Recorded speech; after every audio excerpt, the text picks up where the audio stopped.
Ladies and gents, welcome to the John Harris Podcast, the conversational podcast covering all things unimportant, where almost no topic is off limits and enthusiasm is seriously encouraged. From the sublime to the ridiculous, we've got you covered. Let us know where you're listening from using the hashtag The John Harris Podcast or follow me on Instagram at The Original John Harris. Today's guest, my third influencer to join the podcast, is a world championship triathlete, sponsored athlete by some monstrous brands, business owner, and entrepreneurial goddess. It's my pleasure to welcome Emily Young. Thank you very much for having me. I think influencer is quite kind. I'm not sure I've got that title quite yet, but I think I'll take officially it. You're officially a micro influencer, aren't you? Is that the right? Yes, the right phrase? that's Yeah. it. You need the micro in front of it for me. More than me. So all of those things that I mentioned, we will come on to, but the quickie picky feature, which I start every podcast with, I've always remind people of first-time listeners a series of nonsensical questions, but it might give the listeners a bit of an insight into you and your headspace. Okay, I'm nervous. Ready to go? Yeah, let's go. Quick fire, long-winded, however you want to answer. Question one: Swimming, cycling, or running? Running every day of the week. So do you hate the other two? I like the cycling. Swimming, I hate. Oh, yes. Wow. That's good for a triathlete. Yeah, it's not ideal. What is your favorite song? Favorite song? Okay, can I go two? Yeah. Because I feel like they're so different. There's Nora Jones' Come Away With Me, which is like the lovely, do you know it? Yeah. Yeah, so there's then that. And then I feel like I can't disregard if you need to get a party started at like a family barbecue, nobody's dancing, maybe not a barbecue, wedding, Christina Aguilera, Dirty. I mean, those two songs that probably have never been played back to back. No, not together, but they are probably the two good. best songs. Fair enough. If you could name a city, what would you call it? Ooh. Kingdom City. Good. I like it. If you were running for office, and this is the only question I'm going to start asking everybody because that's the last podcast I did. If you were running for office, what would your campaign slogan be? Oh God. I feel like it'd be something really cheesy about like happiness and well-being. Like, come on, you got to make a slogan. Okay. Oh God, can we come back to this one at the end and I'll think about it? Yes, but I'm not going to forget about it. Okay. Who makes you the angriest? As in like somebody that I know? Well, it can be somebody you don't. It can be someone on social media. Okay, who makes me the angriest? I feel like whoever invented what's that awful brand? The like, and it's like a pyramid scheme. Herbalife. Whoever invented Herbalife and taught loads of people to preach Herbalife, I hate them. They make me angry. Yeah, it's definitely a pyramid scheme. What's the last illegal thing that you did? The last illegal thing that I did. I mean, mine would be breaking the speed limit. It's the last. It's not the worst illegal thing I've done, but it's the last illegal thing I did. Yeah, I think that would be mine then. I'm not that wild. I don't really. Sorry. You're not a bad girl. No, pretty good. What is your opinion on flash mobs? I don't have one. Oh, I have a fairly aggressive opinion, and in that I absolutely hate them. Right. Okay. No, I've really given it any thought. Well, the John Harris Podcast is the place to give these things thought. Which animal makes the best sound? And obviously, I'd like to hear you make that sound. Oh no, you can't do that to me. I quite like. We live in a really well, my family live in a really random village where we get peacocks, and they like fly up to the top of people's like roofs and then do this like "caw" kind of sound. So We've had it. It's the first animal noise on the podcast. When's the last time you cried? God, probably this week, to be honest. I'm a crier. Oh no, I'll tell you exactly when it was. So I got my COVID jab last week, and before I'd even had it done, My boyfriend went in first and he came out and there I was. The woman was just like asking me the questions like, what's your name? And then I just burst into tears. But obviously I had a mask on, so I couldn't breathe. So I was like a horrible, choking, like snorting mess before I'd even had the jab. And the jab was fine. But it wasn't emotion on the wonderful work the NHS has done and the scientific research. It's because you don't like a little needle. I really don't like needles. Right. Very good. Last question. Oh, before we come back to one, who is your favorite influencer? My favorite influencer. I know I should just answer this, but do you mean like influencer, like someone who's like a normal person, or like an influencer, anyone who's got influence? Whatever. Like however you want to answer it. Do you know what? I'm going to say Ross Edgley, because I just think he's really cool and like happy all the time. What did he do? I don't know. Oh, Ross Edgley's the guy that swam around the UK, and he's like, oh yeah. I have actually, like, I've met him a few times on like fitnessy days, and and just like someone is exactly what they portray on social media, and I love that. Yeah, he's just very, very positive. It's a ridiculous thing that he's done as well. I mean, because that guy Nick Butter, who's actually coming on the podcast, is obviously running around the UK at the moment. But swim around the UK. Yeah, it feels there's things that feel unattainable, and that is certainly one of them. Come on then, what's your campaign slogan? We'll come back to it. Oh God, maybe something like a world where we run every day. Oh, isn't that lovely? I don't even run every day. We are finished the cookie picky feature. You'll be glad to know. Can relax now. Yes. So I've got a few things I want to talk to you about. And the first one, you're wearing a jumper. Your business, Cadence Cake. Tell us about that. What is it? How did it come about? Tell us everything. So Cadence Cake is like an online strength and Pilates program aimed at triathletes, runners. It's not just for that, but that is kind of my audience. So it made sense. And it was kind of like, it's a product that I needed. So then I've created.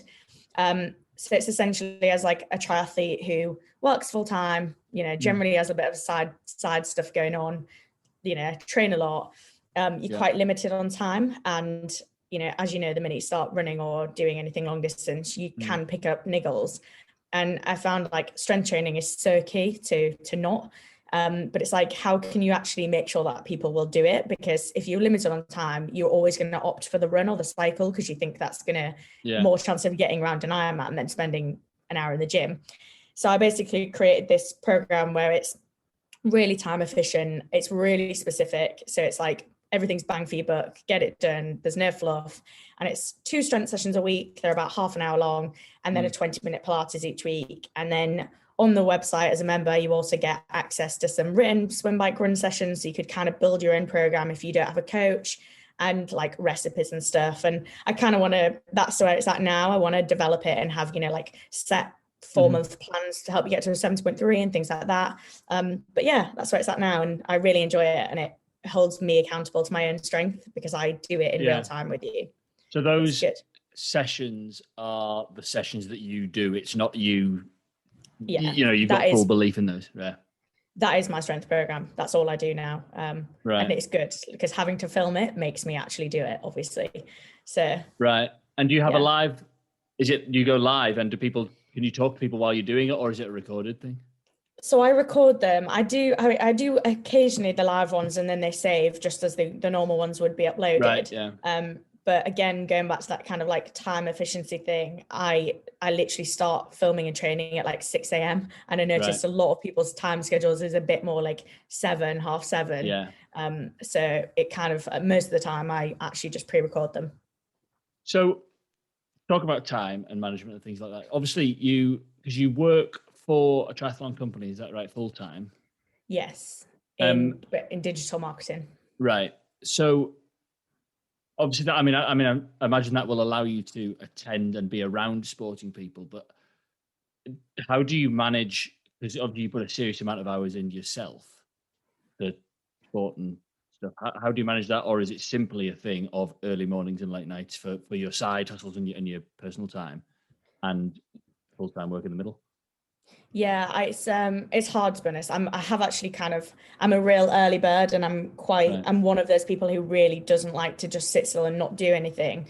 Like I get anxious if I chill. So Right. it's kind of works for me. But yeah, it's a sport company, but it's a very much a job where you're not active at all. I'm quite sedentary, Right. like sat Okay. at my desk all day, and the events there's no time to train. So I start training pretty much every morning by like 6 a.m. do an hour and then walk my dog, and then I'm at my desk for 8, and then I do Yeah. 8 till 6ish, and then do my second training session, and then like dog walk, whatever. And like I said, two of my Cadence Cake work is fine because that is actually training as well for me. Right. And then I will do like the editing really late evening or even weekends. But it's kind of Right. like I really enjoy it, and training is what I choose to do in my spare time, so it kind of doesn't Yeah. feel like work. I Yeah. also Fair enough. really enjoy my job, so it kind of, it's That not helps. all. Yeah. Yeah, it doesn't feel like a chore. Just to go back to the Cadence and K thing then. So the because I don't know many people who don't like cake. Yeah. How do you find balancing? Because obviously balance is the key in all of this, and I'm speaking from a non-scientific standpoint.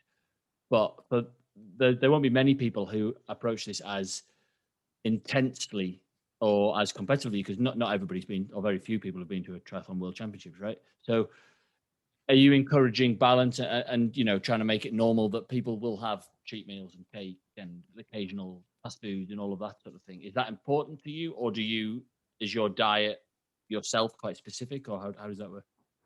No, yeah, it's hugely important to me. I think I'm almost too balanced now because I can go to extremes. So it's like when I'm training or working, I'm working, but everything around that, I'm not a professional athlete. I've got no intentions to be, so Right. I have to have a life. So I also really helps that I don't really get things like hangovers. So I've still got a very good, yeah, I'm one of those people. So I like to drink quite a lot, probably too much on a weekend, things like that. But through the week, I tend to be quite good, but food wise, I eat everything I want. And generally, you do kind of start to realize the healthier you eat, the better you feel, the quicker you recover. But I definitely am like all for the cake. Like, I think that's what it's about. Like, certainly cycling I think that's where it came from, is the cycling part of it, is the cafe stops. And my blog, kind of started is like, I want to show people I was the least sporty girl you'll ever possibly meet. Like, Right. they didn't let me do score sports. I cannot catch, I cannot throw to save my life. So I kind of always want my social media or my blog or whatever to portray, like, it doesn't matter if you're not really that talented or whatever. It's just like a work hard thing, and you don't have to be sporty. And almost, if I can do a triathlon, literally anyone can. And you can always eat cake along the way. In fact, I would highly encourage it. Highly encourage you. So you're the embodiment of the sexist phrase "girls can't throw" or "throw like a girl," even. Oh, I am. Someone watched me and they came up with that. I'm like painful. What's the name of the blog? Emily's Journal. So my Instagram's under Emily's Journal. I guess it was just like a document of my training to start with, and yeah, the website has tips and just training reviews of what races I've done and things like that. So did you set out with the goal of becoming an influencer, and because you got thousands and thousands of followers, was that the goal, or was it more to make yourself accountable, or was it just sort of the sort of thing that starts and then happens by accident and then you become more and more committed to it? No, weirdly enough, it was actually it was years ago. I was actually still in my placement year at uni, and I had my like first, not a successful one, but my first business venture. And it was back when like coconut oil and chia seeds were not a thing. Like, I used to genuinely pay like £15 for a tiny pot of coconut oil from like a continental shop, or I would like pay to get weird ingredients shipped, which are really normal now and you can get in every supermarket. And I'd like made these like healthy quotation marks chocolate truffles, which were essentially gluten-free, dairy-free, sugar-free. I was a bit more into that then, I guess, when that had just started coming about, the whole like clean eating kind of thing. And it was one of those accidental businesses that you get stocked in quite a few places. And I was in like quite a few cool boutique gyms, like Frame, Core Collective at the time. And this was years and years ago. And I started my Instagram basically to advertise those as this is the natural product I'm using to fuel my training. And then, so it was like a lot of training focused and a lot more recipes than it is now. And then when that business kind of died off, shall we say, I then got a bit of momentum with it and actually found that I just really enjoyed it. And I'm really into photography, and I obviously work in social media now. So it's kind of like all the things I enjoy doing. So certainly my blog, I never check the analytics of my blog. I don't know if anyone reads it. I always just write if, because I obviously do like Cadence and Cake and stuff where it's a bit more of a business, but Emily's Journal blog, I have no idea. I just write as if I'm talking to myself because I really enjoy it.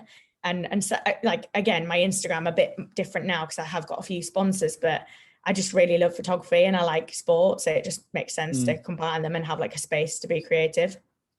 That's really interesting because, I mean, I'm still in the infancy of this podcast, but I refresh my viewing or listening figures about 10 times a day at first. Do you? And the weirdest thing, I haven't quite paid to see the demographic. I could bring it up here, but I can see where I've had listeners around the world, and I start like wondering. So I've got 0.28% of my listeners are from India, right? Yeah. 0.07% are from Peru. And then I start going, I mean, obviously like 90% are from the UK. But then there's like listeners small in Bulgaria and stuff. And I'm starting going, because when it was called the Beyonce Knows podcast, I'm starting thinking that's obviously just people spelling Beyonce incorrectly.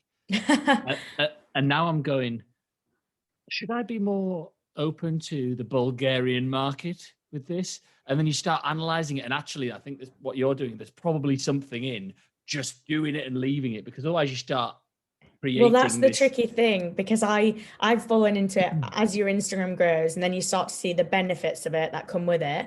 And then you do have those days where you're like, oh, if I got to that number, or it'd be great if I was there. Yeah. And if you start to look at it and what your audience is, then you almost will naturally want to change your content to like posts that are doing better. And I do think that is, unless you're a brand or a business and you're trying to sell a product, that is kind of a slippery slope, because it's not really authentic. You're giving what other people want, but really they followed you for a reason. And it's so much easier if it's actually what you want to put out. I think you can always tell. Yeah, I couldn't agree more. But I'm my own worst enemy. And because I'm still at that new, I think this is the 16th or 17th episode now. I'm still overanalyzing. What about, just from a geeky perspective, what about things like the algorithms for social media then? Is there a golden nugget for it? Because I was talking to Carla Knighton the other day, and she was saying that Instagram's algorithms change from liking everything to doing comments to using everything on the platform. To how do you follow that? What's the secret? What's the trick? I mean, I'm mainly asking from a selfish perspective, but it's also quite interesting. Yeah, it is really interesting. And it's funny because I don't ever think about it from like Emily's Journal perspective, but my day job, I'm a social media manager for a brand. And we're like, we're playing with big marketing budgets, and, we've got very aggressive KPIs for follower growth and stuff. So I really look at it in that respect, but that's a bit more like paid media. But they say it changes all the time. Like, and it's what the brand is interested in, because some brands are like really not bothered about following or likes. It's the engagement. It's like, how engaged your audience, because they're trying to convert sales, really, aren't they? Yeah. But for me, I think even as it's changed over the years, I still think the biggest thing is being consistent with posting. That is where you seem to drive the most follower growth, engagement, than anything else. Do you ever listen to, or have you heard of Gary Vee? Yeah, I love Gary Vee. Yeah, I mean, he's completely bonkers. Yeah. But there are occasional, I find, if you listen to him, most of it's like, a lot of it's just noise.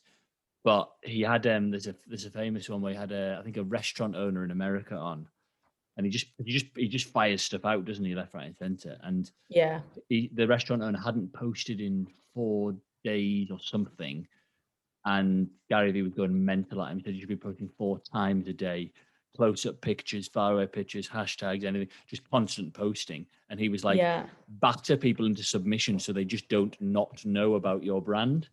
And kind of agree with him. I mean, he Yeah. obviously knows what he's talking about because he's hugely successful. He's all about like, I think this is, I don't know if this is the right word, but like regurgitating the same content, but like in different formats. Like how can you turn one piece of content into 5 across every channel? Because you can do that, right? And it's no more work really. And that's what he's big on, which is again, really useful if you're time short. And do you think Instagram's the one, or do you try and, from your own personal perspective, are you on Twitter, YouTube, Facebook, etc., or is Instagram the top dog?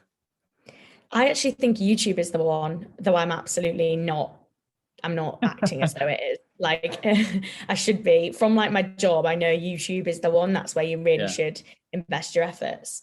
But for me, I have more fun on Instagram. Like I much prefer it as a user. But I guess it's also like the age demographic, isn't it? Because really, I think there's like 16-year-old kids who are millionaires on TikTok now, and we're all, learning the old dance, but don't really know what we're doing. So I think it changes. But for me, it's Instagram. I just love it. It's also the no, sorry, the dog is barking. Want to be part of the podcast. Instagram is the sexiest of the social medias, isn't it? I find YouTube, and I watch a fair share of YouTube, but it's the one that takes the most time to use. It's not as user friendly. Instagram is click and enjoy. Definitely. And it's the sort of thing where you just scroll for days.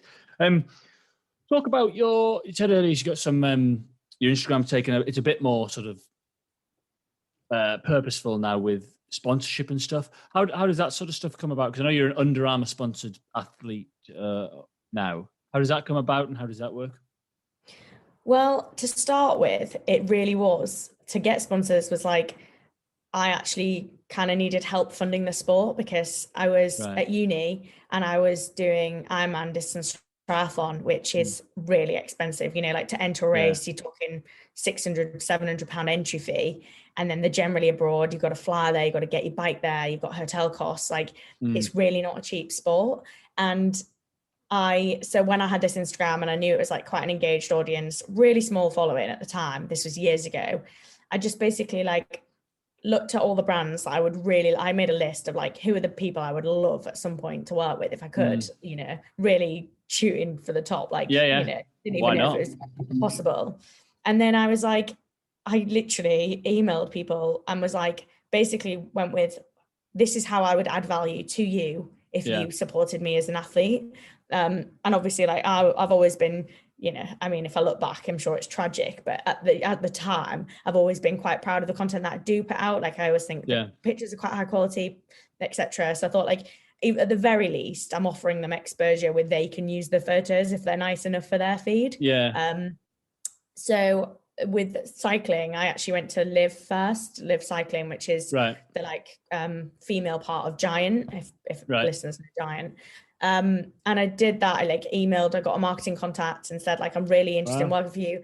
I will post this much and I will shout about them here, and I'm racing here and I'm on a quest to Kona, and which is the world champs. And I really did not think anyone would come back because I also emailed loads more companies and Live actually did, and they'd either just started or they were going to start doing like an ambassador program. And then next thing you know, really surreal, I had this like amazing TT bike and I was head to toe in Live kit, and I was like, wow, it was literally just like, you don't ask, you don't get. I think the key thing there is always like where you're going to add value to them, let that brand know. And then as like following's grown a bit, then it trickles in a bit more and people actually approach you. Well, so I think there's something in that because a lot of people, whether they're entitled or whether they're expectant or not, don't ask, don't get. You said it. Why not? I mean, what's the worst that can happen? You've composed an email with some pictures and you don't get a reply or they say no. That's you're still where you are. You're not gone backwards, have you? And obviously that sort of thing has furthered and benefited you. And also you've got some really good gear because you weren't at the time, obviously you said you were on this quest to Kona. So you got stuff that I imagine improved you, all the 1%ers that we talk about. That kind of stuff will help as well. Yeah, definitely. And I'd been on the other side of it. Like obviously before this job, I've worked in social media for years and I've worked for startups and I've done freelance work. So I'd been the brand, And like I'd had people message the brand for products Yeah. or for opportunities. So I knew it happened. And it's also, you kind of then know which messages you respond to better. And you also know, like, actually you need user generated content. Like, so it makes life a hell of a lot easier for a lot of brands. Yeah. So if you're kind of offering that, then what does the brand have to lose? Like, they'll have marketing budget for things like this. So yeah, great. Lesson learned. I got my first ambassadorship a couple of days ago for UltraX, which I was bouncing off the walls about. Congratulations. Yes, it's the start of complete world domination, I feel. Yeah, definitely. Let's see all the sponsorship rolling in now. I think I probably need more than the 710 followers that I've currently got, but yeah, all in time. After the break, we'll go to the legend and loser feature of the week. Would you like to go first or second? I'll go first. Go on then. Let's hear it. I really struggled with this, and I don't know if these are ridiculous ones. The legend one, I'm going to say Britney Spears, because she did her like court thing today, and I love her. And I'm like fully behind the Free Britney movement. Yeah. I think everybody is now they've finally seen how ridiculous it is. Yeah. So she's the legend of the week, I would say. And I don't know if this is a cop out, but I'm going to call myself the loser because, like I told you earlier, I'm doing an ultra tomorrow that I kind of forgot about. And it's like the worst thing. It's everything I preach not to do. Like, never go into something really long underprepared. Yeah. But here I am. So I'm the loser this week. Tell us about the ultra. Well, definitely will be tomorrow afternoon. Yeah. Tell us about the ultra. It's called the Hardwalls 40, but it's meant to be 46 miles. And then we got an email this week saying a diversion. It's now 47, maybe a bit longer. So right. Yeah. Thanks. Yeah, very happy about that. And it's very hilly, and it's actually based where I'm from. So I'm from East Yorkshire, and there's a town called Beverley, and it starts there, which is like 10-15 minutes drive from my parents' house. And then I can't remember where it finishes, but it's a long old way, and it's very hilly. The courses I've done Hardmoors 55 in November, and they're beautiful, but they're tough. They are. Yeah, they're fairly renowned for being the opposite of sort of quick ultras, aren't they? Yes, definitely. Good. It's also really nice to have a northerner on the podcast. Too many of these southern people coming on. Yeah. Well, yeah. Good luck with that. Good legend and loser. That's the first time we've had a self loser. Oh, really? So kudos to you. Yeah. I'm certainly never going to make myself the loser. My legend is Laura Whitmore, because Love Island's back, baby, and I can't wait for it. Can't wait to spend my time watching mind-numbing television of people with absolutely no idea about anything, talking nonsense. My loser, and this is actually the second time this guy's been a loser, is Matt Hancock. And I shall read exactly what I've written about him. I think he's been a loser before, which he has, which says everything you need to know. But when Boris Johnson calls him totally fucking hopeless, I think that says absolutely everything we need. And now I think yesterday he was found of breaching the ministerial code again. So Matt Hancock is my absolute loser of the week. And there's a little part of me that doesn't really want him to leave office, because then we won't have all of these glorious Matt Hancockisms. But he's my loser of the week. But like I said, mostly excited about Love Island coming back. I agree. Yes. And anybody who says they're not, it's like it's bad, but it's so good. It's so, when people say it's so bad, it's so bad it's good. It's not. It's much further beyond that. Yeah. But it's not. If anybody says they don't like it, they're either a liar or they haven't got a television. The other thing I want to talk to you about is, because you're in this position of influence and health, fitness, well-being. I talked to Hannah of Twice the Health about this, the body confidence movement, because it's something that, and I, on my latest podcast before this, talked about Laurel Hubbard, and obviously that's a bit controversial with that body image and everything. Not image, transgender athletes in sport. Where do you sit on that? Because I'd imagine you have a lot of people, because obviously you're in great shape and you do a lot of training, and you've obviously been to a World Triathlon Championships. But how does that sit with you? Because the body confidence movement doesn't sit very well with me, because there are absolute scientific proof that things like obesity is unhealthy. So how do you feel about that? I might be dropping a bit of a hand grenade here, but how do you You feel are, about because I get so revved up about it. Me and Hannah have actually gone to town on long runs before. it? It's a real funny one because I mean, I don't want to just get real deep on this podcast, but why not? We're Well, please here. do. Yeah, Dive. I've in the past had, suffered a little bit with, well, not a little bit, I suffered with mental health Right. issues.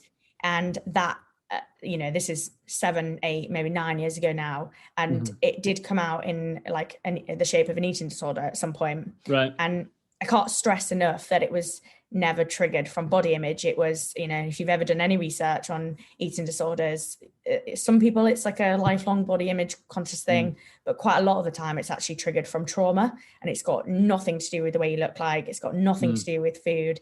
And I've spent years doing like unpacking it, because I was just what I considered not that kind of girl. I am the girl that will happily finish off the pizza and then somebody else's Yeah. crust. Like I've just always eaten loads. I've never, really cared what I look like. And so for me, it was really confusing that I then, got quite ill and was very, very tiny. And I think for a lot of people who are, and I don't want to generalize, but a lot of people online, especially in the fitness space, who are preaching body confidence, this message, I think it's got really misconstrued along the way. Like, I think they've taken something and they've ran with it and they've gone in the wrong direction with it. And most of the people preaching the message, I think, are people who have come from an eating disorder. So they're really mad about diet culture. And for me personally, I'm like, maybe you've not quite worked through that, or it did stem from body image. I don't know. But like, as somebody who has, been on death's door, thin, really, really ill, I still think it's perfectly normal and perfectly healthy to say, do you know what? I'm a little bit beefier after lockdown. I'm going to rein it in a bit. Yeah. And I think it's perfectly fine to want to go on a diet, for lack of a better word, like, rein in the calories a bit. Maybe go to bed a little bit hungry some days if you are really trying to lose weight, it's just, and I think people are so scared to say that now. Like, nobody dare say that they want to lose weight. Nobody dare say that they want to look aesthetically different, because then people turn it around and they're like, you're not happy with yourself, you don't love yourself. And it's like, it's totally irrelevant. Like, you can fully love the person you are, but think, but I wouldn't mind being 3 pounds lighter, And I think that's totally fine. And obviously, I think there's such a small, this space on Instagram, it's like a lot of, it's people like me, like, we're fit, we're not, we're in this real bubble, and it's like, actually beyond us there is an obesity epidemic, like, and people forget that. And it's, I don't know, it bothers me a bit. It bothers me, because it's the same. One I was going to make is what you said there. Is there nothing wrong with wanting to lose £3, £30, whatever? And if people say, "Oh, it's because you're not happy," in my mind, it's the same as wanting a new wardrobe, wanting a new car, or if you want to do something and it'll make you happy. If I saved up loads of money, and at the moment I'm saving up to try and buy a camper van, so Great go away idea. for weekends. Yeah, exactly, because I've seen Hannah's and I want one. Although hers is definitely a car. She'll say it's a van. But you save up and you want to do it, and you do it and you get it and it makes you happy. It's the same thing as, I'm putting a bit of weight here, I'm going to lose it. And then somebody somewhere will go, no, you should be happy with yourself. If anything, you should put weight on. And like, it's the thing that triggered me with this was, and I forget what it was called, but it was on Channel 4 or Channel 5 a couple of years ago. It was a fat and happy or something. That was the message. And it was obese people going into town and taking all their clothes off and shouting, I'm happy with my body and everything. And that is absolutely fine. If you're happy in that, in your body, great, I'm delighted for you. The difficulty I have with it was when they go back to this house that they were all staying at, and they had an argument because a guy came in and did a talk who got obese, got diabetes, and had all sorts of illnesses, and one of them was had a leg amputated. I can't remember. I'm not scientifically trained, so I don't know the exact reasons. But one of the fattest people there was saying there is no medical link between obesity and unhealthiness. Nothing. Saying no, nothing. And everything that there was scientists would come in, and she would poo-poo it. She would say, no, that's not because I'm fat. That's not because I'm overweight. But you can't argue with fact. Yeah. Obesity does bring its challenges. Being skinny or body competitions, being skinny, being underweight, overweight, whatever, brings its challenges. Much like athletes, mesomorphs, like prime athletes. It's Olympic cycle this year. They have issues and they have things that they've got to do and they've got to manage things. But to say the thing that really grinds my gears is when people say that there's no scientific link or evidence that being obese is bad for your health. It simply is. I don't know the science myself, but there's evidence in abundance. Yeah, and that's the thing that gets me going. And I'm not in the best shape ever. I've got a wonky shoulder. I've got skinny legs, and I run like I'm carrying a washing machine. But my diet is pretty balanced. I play a lot of sport. I go out and I try and keep myself healthy. And I am probably in that mid-level of health. And I'm bloody happy there. What annoys me is the people who think there's something they're not. And they must know.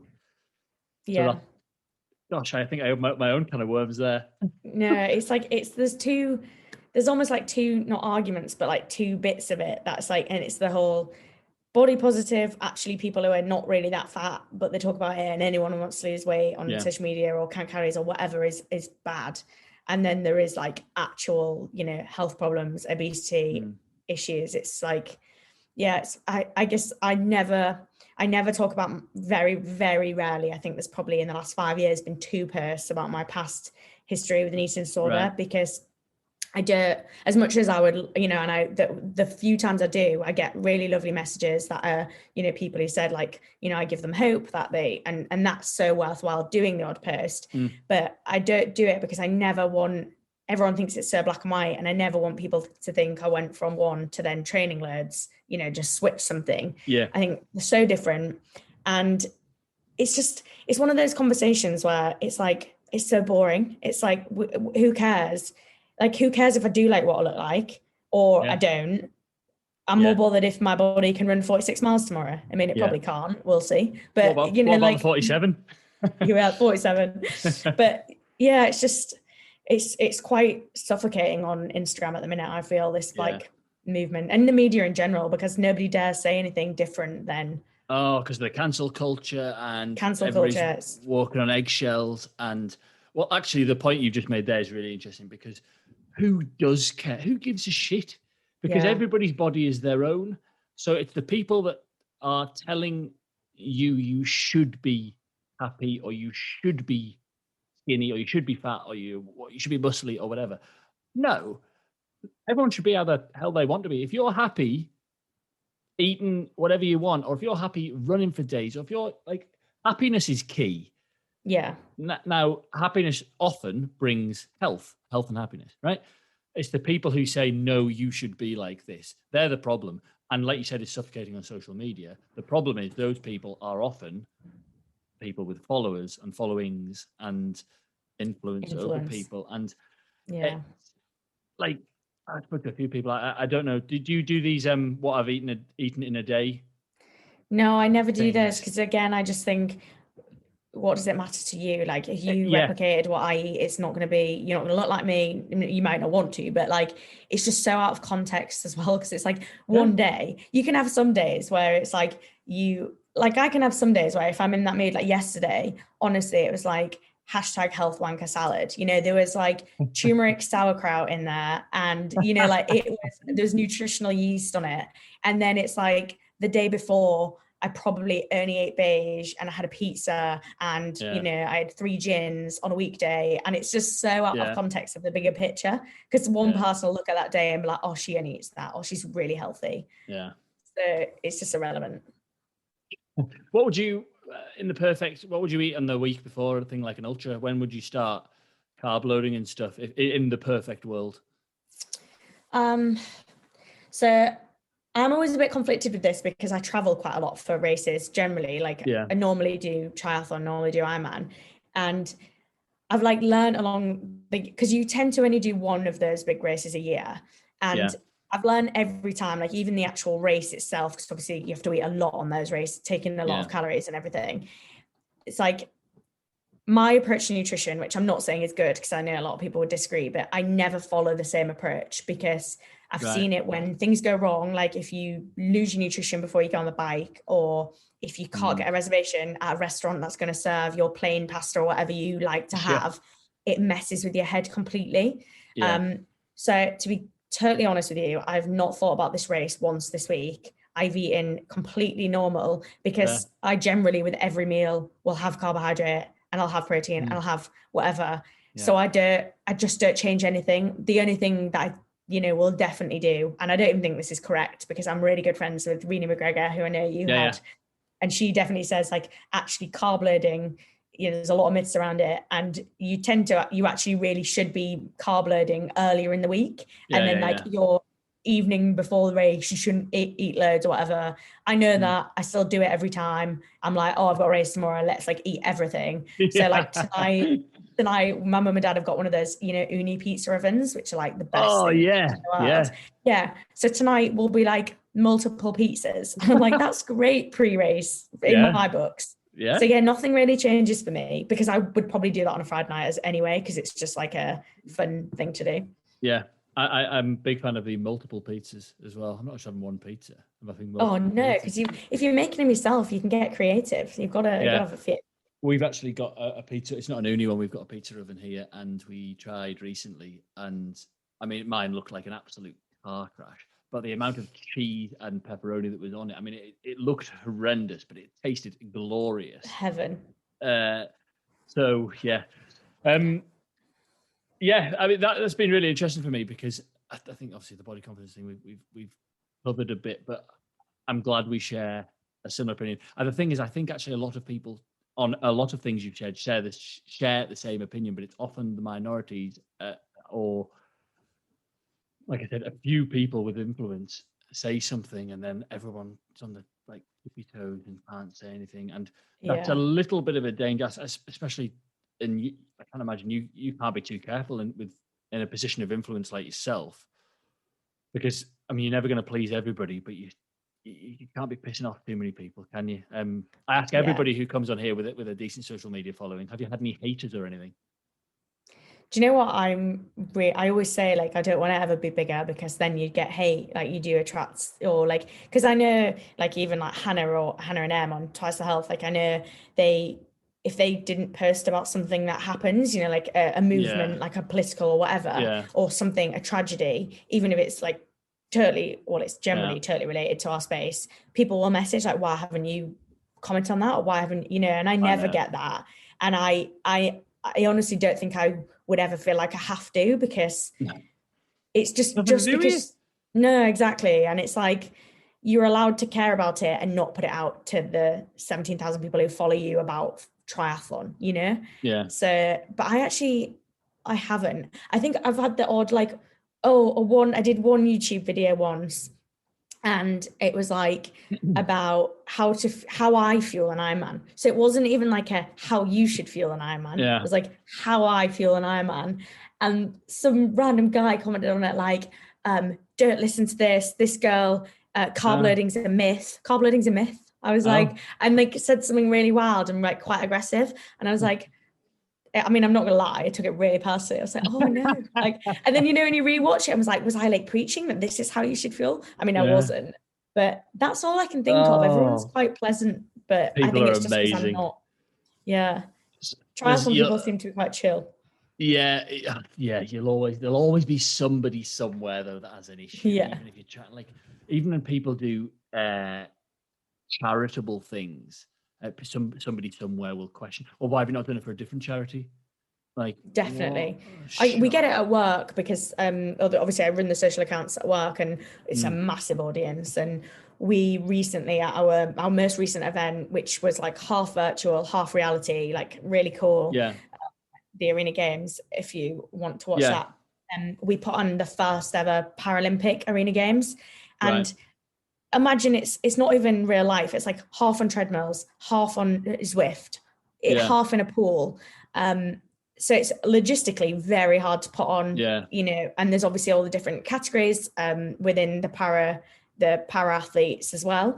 And so like, this event got turned around really quick. It was like, we didn't know we were going to do it. And then we're like, we can do it. Let's put it on. But that meant all the broadcast slots had been filled, as in the time, you know, they get signed off years in advance. So the actual race didn't make the broadcast, but it made the social media. And it wasn't like amazing that you've put on the fast, you know, para event. Like, that's so cool. It was like why isn't this on the broadcast? Do you hate disabled people? Oh, yeah. Yeah. And it's like, you can't win. You're trying, you are literally, you want to build up this sport and make it bigger. By putting on a race, putting on an opportunity, but we just still got backlash. And it's like you say, you just cannot please everyone. So just don't try. No, you're fighting to a losing battle, I think. Yeah. The last feature before we wrap up is the refer a friend feature. I've asked everybody who's been on recently to refer a friend from any walk of life. It can be sport, because we're not sort of discriminatory here. People from any walks of life can come on. But if you refer a friend and they come on the podcast, I will donate to a charity of your choice. And nobody can be angry with charity I've donated to, because it's your choice. They can be angry with you if they don't like it. But yeah, somebody you think might be interesting, and somebody you can put me in touch with who you think might be good on the podcast and might fancy coming on. Who would you like to refer? So I actually wanted to. We were going to create a podcast together years ago, and we never did. Here's a guy called Eddie Clarkson, and he's got, again, you've got another triathlete there. Sorry, but he's got such an amazing story. He had leukemia when he was in his teens, but really bad, and has now. And it was during uni, and then he couldn't ever go back to uni, and it was just and now he's like a really competitive Ironman, like really good. And instead of going back into I think he was going to work in finance or whatever, is now following, he's gone back to uni, he's pursuing his passion as like triathlon coaching and stuff. And it's just like a really inspirational story. And he's like, honestly, he's about 10 foot tall and the happiest person you'll ever meet. So he would be a really great guest.